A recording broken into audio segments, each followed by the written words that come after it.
నమస్తే. రాష్ట్రంలో చూస్తూ ఉంటే ఒకవైపు గురుకులాల్లో విద్యార్థుల ఫుడ్ పాయిజన్ కావచ్చు, దానిపైన హైకోర్టు కూడా సీరియస్గా వ్యక్తం చేసింది. దాని అలాగే బీఆర్ఎస్ పార్టీకి సంబంధించిన పుట్టమధుర మంత్రి నియోజకవర్గం సంబంధించిన మాజీ నాయకులు ఎవరైతే ఉన్నారో అతను కూడా ఇటు శ్రీధర్ బాబు పైన కూడా మంత్రి శ్రీధర్ బాబు పైన కూడా కొన్ని ఆరోపణలు చేసి కాళేశ్వరం సంబంధించి చిన్న ఏదైతే మీరు ఓపెనింగ్ చేయడానికి వచ్చారో డ్యామ్ ప్రాజెక్ట్ సంబంధించి దాంట్లో మీరు డబ్బులు వెనకేసుకోవడానికి ఇవన్నీ ప్రాజెక్టులు చేస్తున్నారు అని చెప్పేసి పుట్టమధు ఆరోపిస్తా ఉన్న పరిస్థితి కనిపిస్తుంది. మరోవైపు చూసుకుంటే కవిత కూడా కాంగ్రెస్ పార్టీ ఏం చేసిందని విజయోత్సవ సభలు చేస్తారు. ఇవన్నీ కూడా రాజకీయంగా నడుస్తాను. ఒకసారి మాట్లాడించే ప్రయత్నం మనతో పాటు Congress party spokes person Kamal అన్న ఉన్నారు. అన్న నమస్తే. నమస్తే అన్న. ఫస్ట్ గా మంత్రి నియోజకవర్గానికి సంబంధించి పుట్టమధు గారు ఇంత ముందు ఆరోపణలు చేశారు. శ్రీధర్ బాబు అనేది ప్రాజెక్ట్ పేరు చెప్పేసి డబ్బులు వెనక వేసే ప్రయత్నం చేస్తున్నారు. అంత చిన్నదానికి అంత పైసలు అవసరమా అని చెప్పేసి కొన్ని ఆరోపణలు వేస్తారు. అంటే నిజంగా దానికోసం కాంగ్రెస్ పార్టీ నాయకుడు శ్రీధర్ బాబు గారి గురించి పుట్టమధుకు తెలుసు. ఎందుకంటే శ్రీధర్ బాబు గారి శిష్యుడే పుట్టమధు. శ్రీధర్ బాబు గారు అభివృద్ధి చేసిండు కాబట్టి ప్రజలు 5 సార్లు ఎమ్మెల్యే గెలిపించిండు. ఆయన 2 సార్లు రాష్ట్ర ఉమ్మడి ఆంధ్రప్రదేశ్ కానీ ఇప్పుడు కానీ మంత్రిగా ఉన్నారు. అరే పుట్టమధు, నీకు ఒక విషయం గుర్తుపెట్టుకో, భారతదేశంలో అతిపెద్ద స్కాముల్లో కాళేశ్వరం స్కామ్ ఒకటి. ఆ స్కామ్ చేసిందే మీ నాయకుడు మాజీ ముఖ్యమంత్రి కేసీఆర్. సో మీ నాయకుడు స్కామ్ చేస్తే ఆ స్కామ్ లోపల రేపో మాపో జైలుకోవడానికి ఒక్కోసారి బిడ్డ పోయింది, తర్వాత కొడుకు, తర్వాత అయ్యా అందరు పోవడానికి వరుసగా సిద్ధంగా ఉన్నారు. ఆ నియోజకవర్గంలో అప్పుడు ఎమ్మెల్యేగా ఉన్నావు కాబట్టి నువ్వు చేసే తప్పులు కూడా 4 రోజుల తర్వాత బయటకు వస్తాయి. కానీ ఏ పని పాట లేకుండా కాంగ్రెస్ ప్రభుత్వం అనేటువంటిది పూర్తి స్థాయిలో ప్రజలకు న్యాయం చేస్తున్న ఈ క్రమంలో ఏం చేయాలో పాలుపోక ఒక బట్టగాల్చి మీదేసినట్టు మంత్రి ఎమ్మెల్యే మంత్రి ఐటీ మంత్రి శ్రీధర్ బాబు గారి మీద మీరు ఒక ఈ ప్రేలాపనలు చేస్తున్నావు. ఫస్ట్ ఆఫ్ ఆల్ ఇవి బంద్ చేసుకో. నీ దుకాణం అయిపోయింది, ఇల్లు మంత్రి నుంచి వెళ్ళిపోయినావు, హైదరాబాద్ షిఫ్ట్ అయ్యి నీ పన్ను చేసుకో. మంత్రి గారి మీద బురదేసి నేను మళ్ళీ హీరో అవుతా అన్నట్టే ప్రజలు నమ్మే పరిస్థితులు లేరు. ఫస్ట్ ఆఫ్ ఆల్ ఒక విషయం మీరు తెలుసుకోవాల్సిన విషయం ఏంటంటే, కాంగ్రెస్ ప్రభుత్వం వచ్చిన తర్వాతనే రాష్ట్రంలో అభివృద్ధి నడుస్తూ ఉంది. బీఆర్ఎస్ ప్రభుత్వం వచ్చినప్పుడంతా వాళ్ళంతా దందాలు సెటిల్మెంట్ చేసుకొని ఫ్యామిలీ మొత్తం బాగుపడ్డది. భారతదేశంలో ఇందాక చెప్పినట్టుగా భారతదేశంలో అతిపెద్ద స్కామే కాళేశ్వరం కుంభకోణం. దీనికి ఆద్యుడు ఎవరు? ముఖ్యమంత్రి. తర్వాత ముఠా మేస్త్రి ఎవరు? హరీష్ రావు. ఆ తర్వాత కొడుకు బిడ్డ, వాళ్ళ పాలేరెవరు? నువ్వు. అప్పుడు ఎందుకు ఆ మంత్రిలో అప్పుడు ఆ ప్రాజెక్ట్ నడిచినప్పుడు ఎమ్మెల్యేగా నువ్వు ఉన్నావు కాబట్టి నువ్వు. కానీ మా హయాంలో అలా ఉండదు. మేము కట్టినటువంటి ప్రాజెక్టులు ఇవుడు నాగార్జున సాగర్ కానీ ఏ ప్రాజెక్టు తీసుకున్నా కానీ 100 ఏళ్ళ నుంచి ప్రాజెక్ట్ అనేటువంటిది ఉంది. కాబట్టి ఒక మంచి నాయకుని మీద, అవినీతి మరకలేని నాయకుని మీద ఏదో బటకాల్సి మీదేసి మళ్ళీ నేనున్నా అని చెప్పి నీ ఎగ్జిస్టెన్స్ చెప్పుకోవడానికి చెప్పడం తప్ప నువ్వు నీ దోస్తోడు మొన్నోడు ఇట్లాంటి కామెంట్లు చేసి అంటే ఏం చేయాలో పాలు పోక చేత కాక ఒక మాట వేయడం. ఏమున్నా సోషల్ మీడియా ఒక మాట వేసి కూర్చోండు. కానీ గ్రౌండ్ లెవెల్కి వెళ్ళండి. బ్రహ్మాండం పడుతున్నారు ప్రజలు కాంగ్రెస్ పార్టీకి. అందులో కూడా ప్రత్యేకించి ముఖ్యమంత్రి గారి తర్వాత అంతటి ప్రతిష్టాత్మకంగా ప్రజలు, రాష్ట్ర ప్రజలు ఒకరు నమ్ముతున్నారంటే శ్రీధర్ బాబు గారిని. మంత్రి నియోజక ప్రజలే కాదు, రాష్ట్ర వ్యాప్తంగా ప్రజలు మొత్తం ఒక నాయకుడిని నమ్ముతున్నారు అంటే ముఖ్యమంత్రి గారి తర్వాత ఆ స్థాయి వ్యక్తి ఓన్లీ శ్రీధర్ బాబు గారు. శ్రీధర్ బాబు గారికి ముఖ్యమంత్రి స్థాయి అర్హతలు ఉన్నప్పటికీ వేరే కారణాలతో ఆ పోస్ట్ అనుకో భవిష్యత్తులో కూడా తప్పకుండా ఆ రోజు కూడా వస్తుంది. ప్రజలకు ఆయన మటుకే న్యాయం చేస్తాడు కాబట్టే అక్కడ నియోజకవర్గ ప్రజలు 5 సార్లు గెలిపించడం జరిగింది. ఈ విషయాన్ని గుర్తుపెట్టుకో పుట్టమధు. ఇంకొకసారి ఇట్లాంటి పిచ్చి కామెంట్లు చేస్తే మంచిగా ఉండదని చెప్పేసి ఖబర్దార్ పుట్టమధు, జాగ్రత్తగా ఉండమని చెప్పి నేను హెచ్చరిస్తా ఉన్నాను. ఇంకో విషయం అంటే రాష్ట్రంలో మనం మీరు ఆల్రెడీ గమనించి ఉంటారు. ఎందుకంటే ఇంతకుముందు కూడా హైకోర్టు కూడా మొట్టికాయలు వేయడం జరిగింది. అంటే ఫుడ్ పాయిజన్ జరుగుతుంది ప్రభుత్వ ఆసుపత్రిలో కావచ్చు. ఒక అమ్మాయి రీసెంట్గా ఆసిఫాబాద్ సంబంధించిన ఒక అమ్మాయి కూడా చనిపోవడం. దీనిపైన కాంగ్రెస్ పార్టీ ఎందుకు స్టాండ్ తీసుకుంటారు? దీనిపైన ఎందుకు మాట్లాడతలేదు? ముందుగా పాప చనిపోయిన విషయంలో అందరికి బాధే ఉంటుంది. పార్టీలకు అతీతంగా ఎవరైనా సరే ఒక నిండు ప్రాణం పసి ప్రాణం పోయిందంటే ఎవరైనా బాధపడాల్సిందే. కానీ కాంగ్రెస్ పార్టీ వచ్చిన తర్వాతనే హాస్టళ్లలో సంబంధించినటువంటి వార్డెన్లను కానీ తర్వాత ఇతరత్ర వాళ్ళకి సంబంధించిన భోజన విషయంలో కూడా కానీ చాలా శ్రద్ధ తీసుకుంటుంది. అక్కడ జరిగింది లోకల్ వార్డెన్ యొక్క తప్పు వల్ల అపశృతి జరిగింది. దాన్ని కూడా రెక్టిఫై చేసుకొని భవిష్యత్తులో అలాంటి తప్పు మరేది జరగకుండా ఉండేదానికి ప్రభుత్వం చాలా పకడ్బందీ చర్యలు చేపట్టబోతుంది. కోర్టు ఇచ్చినటువంటి సూచనలు తీసుకుంటుంది. అట్ ద సేమ్ టైం కోర్టే కాదు, మీడియా, ప్రజలు ఇచ్చిన సూచనలు తీసుకొని ప్రభుత్వం ముందుకు పోతుంది. రేవంత్ రెడ్డి గారి ప్రభుత్వం ఇది ప్రజా ప్రభుత్వం. చిన్న అపశృతి జరిగింది, దానికి ఖచ్చితంగా ఎవరైనా బాధపడాల్సింది. దానికి మేము వేరే రకంగా చెప్పుకోవడానికి ఏం లేదు. కానీ భవిష్యత్తులో ఇలాంటి ఘటన మళ్ళీ ఏ చిన్న ఘటన కూడా జరగకుండా ప్రభుత్వం ముందుకు పోతుందనే విశ్వాసం నాకు ఉంది.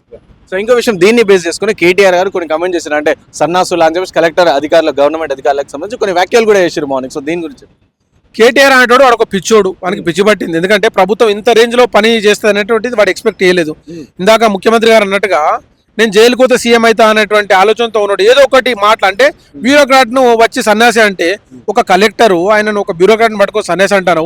మరి నువ్వు ప్రభుత్వం నడిపి మీ అయ్యే నడిపిండు, నువ్వు అప్పుడు ఓరేంజ్ షాడో సీఎంగా మెయింటైన్ చేసినావు, అప్పుడు కూడా కలెక్టర్లు కదా పనిచేసింది, ఈయనైతే పోయి ఊరు వాడలో పనిచేయడు కదా. అంటే ఈయన ఒక వ్యక్తిని ఉద్దేశించినట్టు కాదు కదా, కలెక్టర్లు అంటే అందరికి వర్తిస్తుంది కదా. అంటే నువ్వు రాచరిక వ్యవస్థలో నీ మైండ్ సెట్ ఉంది, ఇంకా ప్రజాప్రభుత్వం లోపల ప్రజలకు సంబంధించిన విషయం లోపల నీ మైండ్ సెట్ లేదు. నువ్వు ఇంకా నీ మైండ్ సెట్ అంతా రాజరిక వ్యవస్థలో ఉంది. ఒక బ్యూరోక్రాట్ పట్టుకొని నువ్వు ఆ రకంగా మాట్లాడాలంటే నీ యొక్క మైండ్ సెట్ నీ చదువు దేనికి అంటున్నా.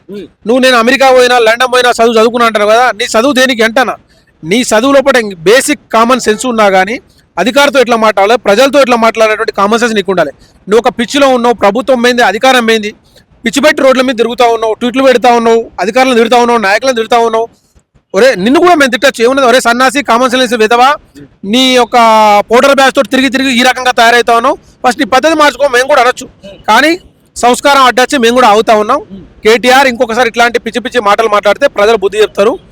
అధికారులు కూడా నువ్వు ఇప్పుడు ఎమ్మెల్యే గెలిచే ఉన్నావు, అధికారులు కూడా నీకు ఏ రకంగా బుద్ధి చెప్పాలో ఆ రకంగా ఆల్రెడీ బుద్ధి చెప్పారు. మళ్ళీ భవిష్యత్తులో ఇలాంటి పునరావృతం అయితే మళ్ళీ బుద్ధి చెప్తారు. కాస్త మైండ్ నువ్వు కాడ పెట్టుకొని అయ్యా వాళ్ళు చెప్పింది నేను కొద్దిగా చక్కగా పని చేసుకుంటే మంచిదని కేటీఆర్ నేను చెప్తా ఉన్నాను. సో ఇక్కడ కవిత గారు కూడా రీసెంట్ గా మనకి చూసినాం, మనం మొన్న వచ్చి బీసీ కమిషన్ కావచ్చు అక్కడ కలిసిన. సో కాంగ్రెస్ పార్టీ 1వ తారీఖు నుంచి 9వ తారీఖు వరకు సో ప్రజాపాలన విజయోత్సవాల సభ చెప్తే ఏం చేసిరు అని చెప్పి విజయోత్సవాల సభలు చేస్తారు, అందరినీ మోసం చేస్తున్నారు అని చెప్పేసి కవిత గారు ప్రధానంగా ఆరోపిస్తాను. మోసం చేసుడు అనేటువంటిది ఆ విద్య అనేటువంటిది ఉంటే దానికి పేరే కేసీఆర్. దళిత బంధు ఇస్తాను మోసం చేసిండు, 3 ఎకరాలను మోసం చేసిండు, నారాయణ సాగర్ ఇట్లా మరత చేసిండు, కరీంనగర్ ఇస్తాంబుల్ అన్నాడు. ఇక ఆయన చెప్పిన మాటలు వింటే బుడబొక్కల పక్కిరిగాడు ఎన్ని మాటలు చెప్పి అన్ని మాటలు చెప్పిండు. మోసం అనేటువంటిది బీఆర్ఎస్ పార్టీ నైజం. ప్రజలకు ఒక మాట ఇచ్చిందంటే మాట నిలబెట్టుకోవడం కాంగ్రెస్ నైజం. తెలంగాణ ఇస్తా అని కాంగ్రెస్ పార్టీ చెప్పింది, కాంగ్రెస్ ఇచ్చింది, అంటే మాటలు నిలబెట్టుకుంది. ప్రభుత్వం వచ్చిన తర్వాత ప్రజలకు సంబంధించినటువంటి 6 సంక్షేమ పథకాలు చేస్తా అన్నది 1 by 1 చేసుకుంటూ వస్తానే ఉంది. మీరు అందులో చూడండి, రాష్ట్ర వ్యాప్తంగా మహిళలకు ఫ్రీ ఉచిత బస్సు ఇచ్చేసినాం. విద్యార్థులకు సంబంధించి ఉద్యోగ నోటిఫికేషన్ బీఆర్ఎస్ ప్రభుత్వ హయాంలో ప్రతిసారి పేపర్ లీక్ అయి విద్యార్థులు ఓడించబడ్డ ఆ పరిస్థితి నుంచి ప్రభుత్వం రాగానే నోటిఫికేషన్ ఇచ్చింది, ఎగ్జామ్ జరిగింది, పిల్లలందరూ ఉద్యోగాలు జాయిన్ అయి వెళ్ళిపోయారు. ఇది ప్రభుత్వం చేసినటువంటి పని కాదా? మోసం ఎవరు చేసిండ్రు? పేపర్ లీక్ చేసిన స్కామ్ లోపల, సింగరేజ్ స్కామ్ లోపల కవిత లేదు, అప్పుడు మోసం వాళ్ళు చేసిండ్రు. పని ఎవరు చేసిండ్రు? కాంగ్రెస్ చేసింది. రెండవది ఈ పని అయిపోయింది.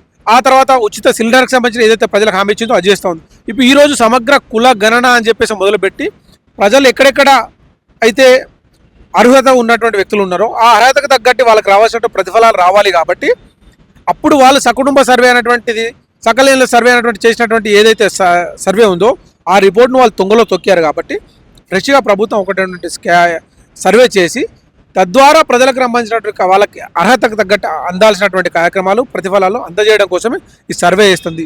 కాంగ్రెస్ పార్టీ అనేటువంటిది ఒక మాట ఇచ్చింది అంటే నిలబెట్టుకుంటుంది. కాంగ్రెస్ సిద్ధాంతం అది. బీఆర్ఎస్ పార్టీ ఒక మాట చెప్పిందంటే మోసం చేస్తుంది. ఇది ప్రజలకు తెలుసు కాబట్టి బీఆర్ఎస్ పార్టీని నమ్మకుండా కాంగ్రెస్ పార్టీ పట్టం కట్టారు.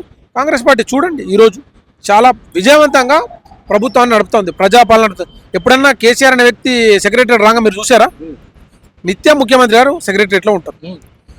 ప్రజాపాలన అని చెప్పేసి ఎవ్రీ వీక్ ఇక్కడ గాంధీ భవన్లో కానీ, ఆ తర్వాత డిప్యూటీ సీఎం బట్టి విక్రమార్క గారు ఎక్కడైతే నివాసం ఉంటారో ఆ ప్రజాభవన్లో ఎక్కడైతే ఉన్నారో అక్కడ నిత్యం ప్రజలకు సంబంధించినటువంటి విజ్ఞప్తులు స్వీకరిస్తూ ప్రజలకు సర్వీస్ చేస్తూ ఉన్నారు వాటి కాంగ్రెస్ పార్టీ. ఈ మాత్రం కామన్ సెన్స్ కూడా లేకుండా ఏదో ఒకటి అనాలి, మీడియా ముందట ఏదో ఒకటి అనాలి, ట్విట్ పెట్టాలి. కాబట్టి ఆ రకంగా తప్ప వాళ్ళ అంతరాత్మకు తెలియదా? ఇప్పుడు నేను ఒక మాట సోదరి కవిత గారికి ఒకటే మాట చెప్తా ఉన్నా. కాంగ్రెస్ ఏం చేసింది అన్నారు కదా, ఆవిడ తెలంగాణ ఆవిడ కారు దిగి నడి రోడ్డు మీద ఇక్కడ చెయ్యి ఆపమానండి, ఒక ఆర్టీసీ బస్సు ఆగుతుంది, ఎక్కువనండి, టికెట్ తీసుకుంటారా తీసుకుంటలేరా? ఆమెకు టికెట్ అడిగితే మా ప్రభుత్వం పని చేయనట్టు, ఆమెకు టికెట్ తీసుకోలేదు అంటే ప్రభుత్వం చేస్తున్న పని ఇంప్లిమెంట్ అయినట్టు. మీకు డౌట్ ఉంటే ఆమె రోడ్ ఎక్కి బస్సు ఆపి చెక్ చేసుకోమనండి, మాకు ఎలాంటి అభ్యంతరం లేదు. ముందు ప్రభుత్వం చేస్తున్న పనులు తెలిసినప్పటికీ, వాళ్ళ అంతరాత్మకు తెలిసినప్పటికీ వాళ్ళ ఎగ్జిస్టెన్సీ కోసం ఏదో ఒకటి అనాలా కాబట్టి అనడం. ఆ ఉన్న దాంట్లో ఆమె కొద్దిగా నయం, ఆ ముగ్గురిట్లో ఆ అయ్యా కేసీఆర్ అంతే, కేటీఆర్ అంతే, ముఠామేశ్వరి ఆయన అంతే. కాబట్టి ఈవిడ కూడా అట్లాంటి మాటలు అనొద్దని చెప్పి విజ్ఞప్తి చేస్తాం. Thank you.